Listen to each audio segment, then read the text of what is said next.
O constitucionalismo inglês completa 800 anos de existência. Surgiu com a Magna Carta de 1215. Este é o tema do Via Justiça de hoje. Nossos convidados, o desembargador Manuel dos Reis Moraes, da 10ª Câmara Civil do Tribunal de Justiça de Minas Gerais, e o advogado constitucionalista José Alfredo Baracho Júnior. Numa parceria da TV Assembleia com a Mages, a Associação dos Magistrados Mineiros, o Via Justiça está começando.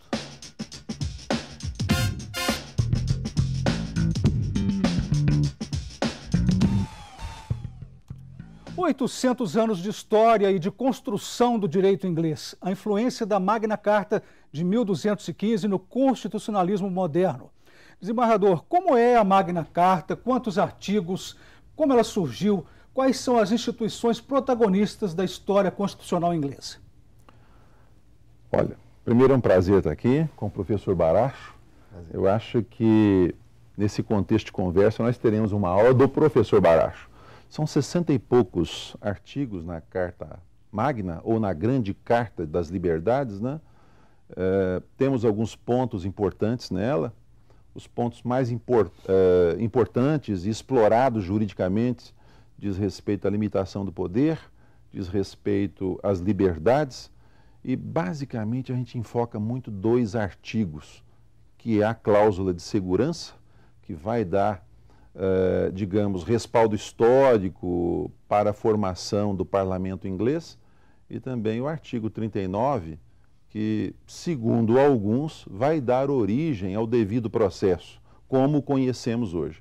É lógico que nós temos muitas controvérsias sobre isso, mas a Magna Carta, na conversa prévia que tivemos, ela não deixa de ser um grande documento da história do constitucionalismo inglês, mas eu fico mais com aquela corrente de que é um documento importante sem ser a Constituição da Inglaterra.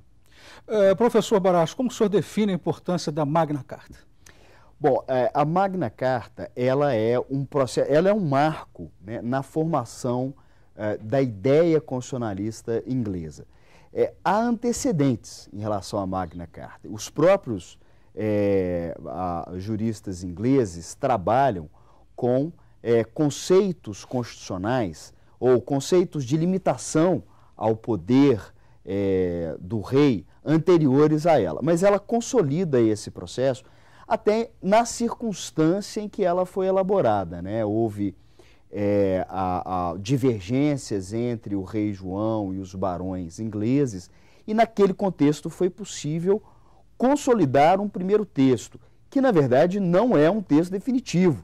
Outros textos foram elaborados após 1215, até que a Magna Carta fosse de fato assimilada pelo direito inglês.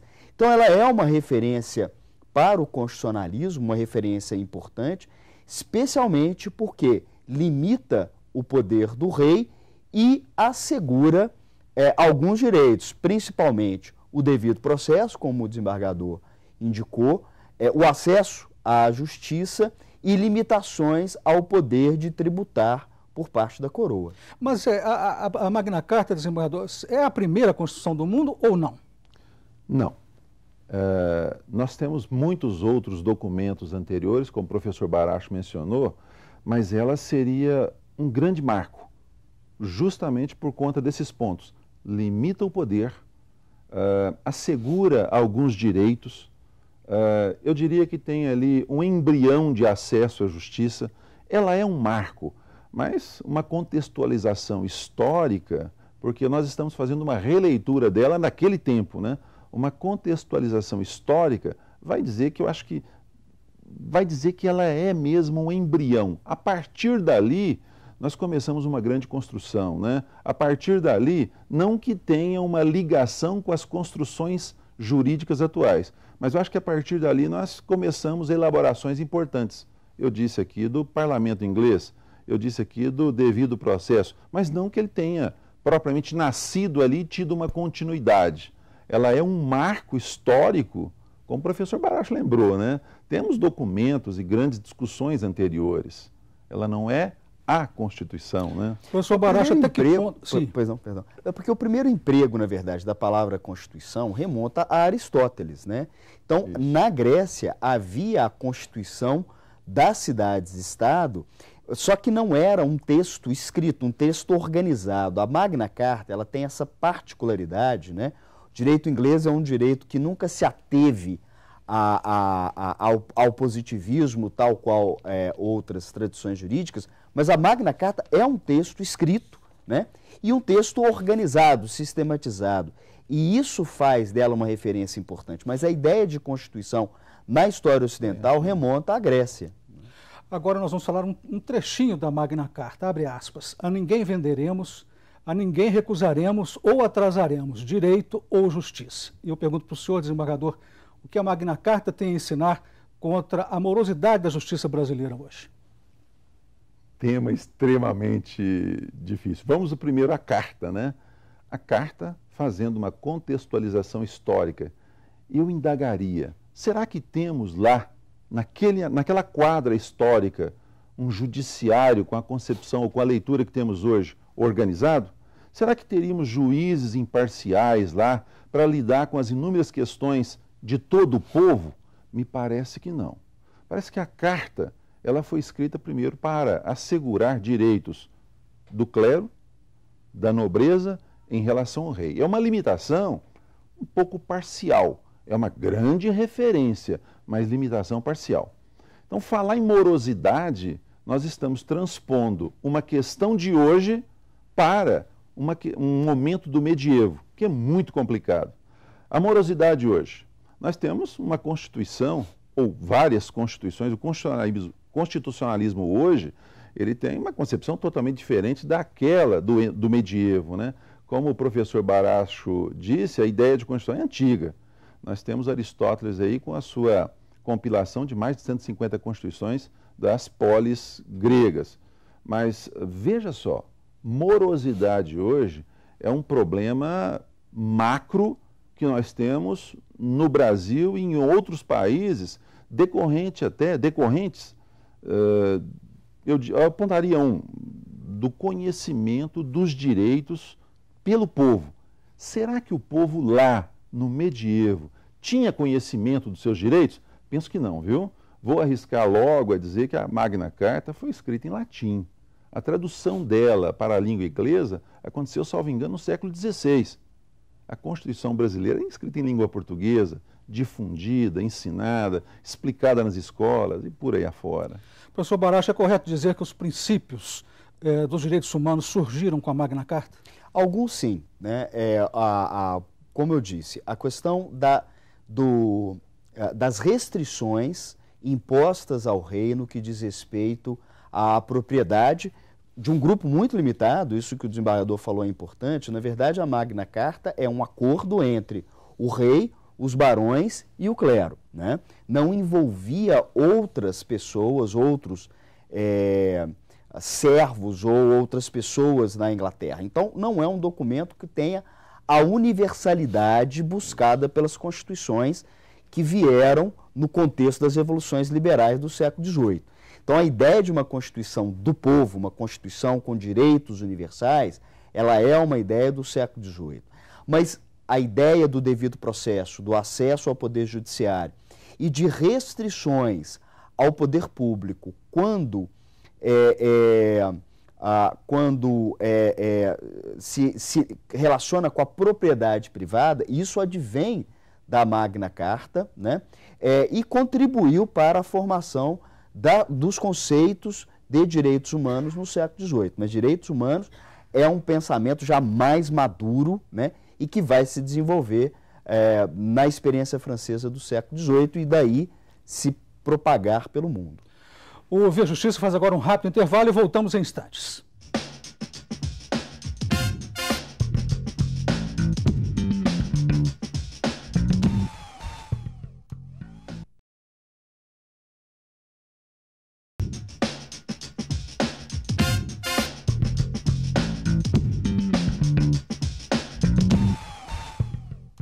O Via Justiça e os 800 anos da Magna Carta Inglesa. Participam do programa o desembargador Manuel dos Reis Moraes, da 10ª Câmara Civil do Tribunal de Justiça de Minas, e o advogado constitucionalista José Alfredo Baracho Júnior. Desembargador, como a Magna Carta influenciou o constitucionalismo brasileiro? Bom, essa elaboração já foi posta aqui, de certa forma, pelo professor Baracho. Como disse, ele é um documento importante, estabelece alguns marcos e com a reescrita dessa carta, porque ela não foi um documento único que permaneceu, ela foi escrita ou reescrita por outros reis posteriormente. E essa questão da limitação do poder, formação do parlamento, garantia de alguns direitos, isso vai influenciar, eu diria, em termos filosóficos, muitos filósofos no início da modernidade, século XV, século XVI, por aí. E aí nós vamos ter grandes construções filosóficas que vão ecoar lá no século XVIII, com o Iluminismo, né, as grandes revoluções, e ali sim teremos o fortalecimento ou o apogeu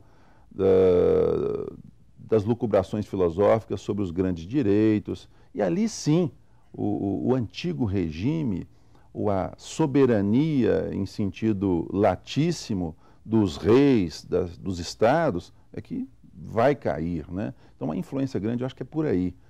São aqueles marcos fincados, traçados na Magna Carta, ou na Grande Carta das Liberdades, né?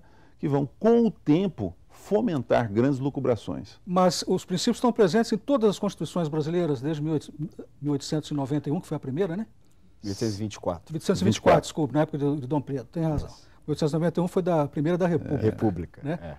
Eu gostaria que os senhores falassem sobre isso.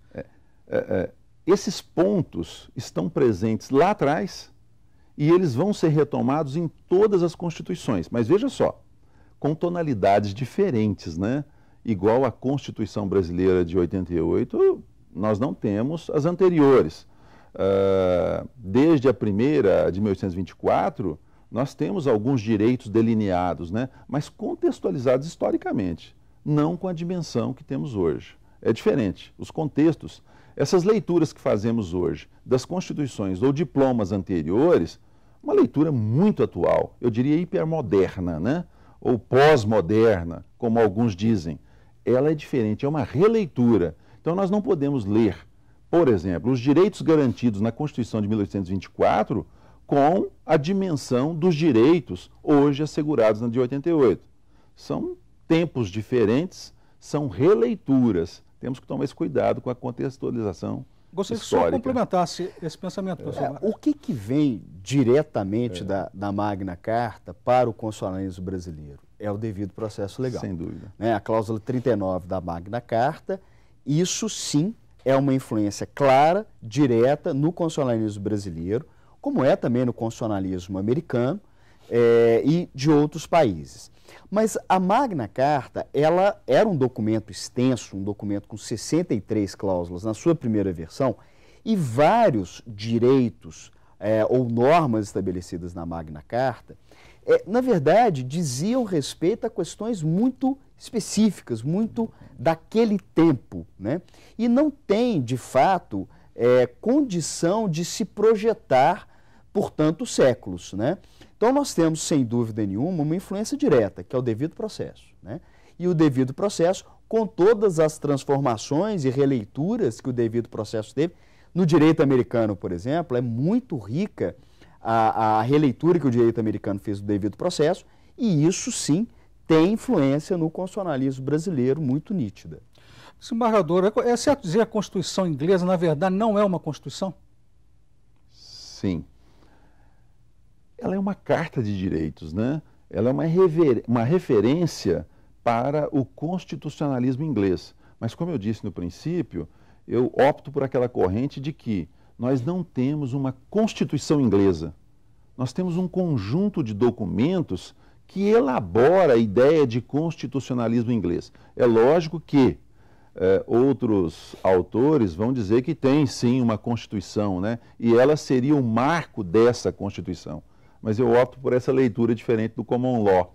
E aproveitando aqui a fala do professor Baracho, que tem muito mais autoridade em direito constitucional, aliás, ele é a autoridade, né? A minha área é mais filosofia do direito e eu fico mais por aí. Essa questão do devido processo legal, eu acho ela muito interessante. muitos identificam de uma forma direta, ela lá na cláusula 39. Eu faço uma leitura diferente. Não está posto lá. O devido processo, ele tem um embrião ali. Ele vai ser construído mesmo na modernidade. E aí nós temos leituras e releituras e construções e mais construções. Você vê, é uma cláusula do common law que nós colocamos em nossa Constituição. Nós estamos relendo o devido processo legal.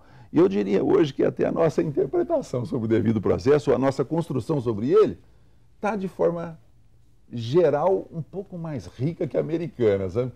Não estou entrando na sua área de direito constitucional, professor Baracho, mas parece que a elaboração nossa está mais densa, está melhor. O senhor quer comentar, professor? Eu vejo que o devido processo legal, ele, nos Estados Unidos, ele se desenvolveu muito, principalmente no início do século XX, quando foi desenvolvida a doutrina do substantive due process, que é devido processo substantivo. E a partir dali, inclusive, eles desenvolveram o que nós chamamos de princípio da razoabilidade, etc. O que eu acredito é o emprego do devido processo. Por exemplo, o ministro Moreira Alves e o ministro Gilmar Mendes agora vinculam a cláusula do devido processo com o princípio da proporcionalidade. Nessa dimensão, sem dúvida nenhuma, que eu tenho um enriquecimento do conceito que o constitucionalismo brasileiro confere ao devido processo, que não há no direito americano. O direito americano, inclusive, ainda tem alguma resistência em adotar o princípio da proporcionalidade em vários aspectos. Então, acho que há, sim, dimensões do devido processo que no Brasil são, do ponto de vista doutrinário, mais ricos do que o americano. Agora, eu acho que a nossa adoção foi essa via, né? O conceito vem dos ingleses, que inclusive não é da Magna Carta, é anterior a ela, é o conceito de law of the land, o direito da terra, né? O direito dos costumes de cada local, né? E depois transformado pelo direito americano. Então o Brasil, na verdade, ele buscou o devido processo, foi do direito americano, né? A origem remota é a Magna Carta, né? A ideia que está na Magna Carta. Agora, eu vejo que essa transformação, acho que é a riqueza que o direito brasileiro também pode oferecer, né? Há um conceito que é do direito ocidental, né? O Via Justiça faz mais um intervalo e voltamos em seguida com o bloco final do programa.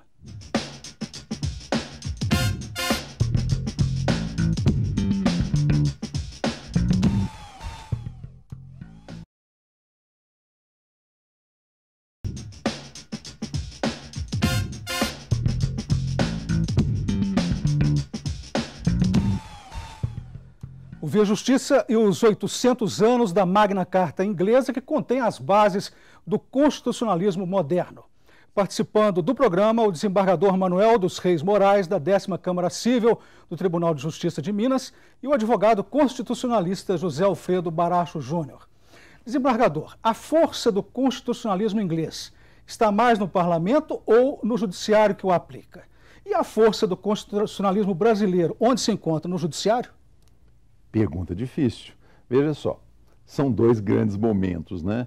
Eu diria que o constitucionalismo inglês, nós temos uma grande força no parlamento, devido à própria estruturação do modo de vida do inglês.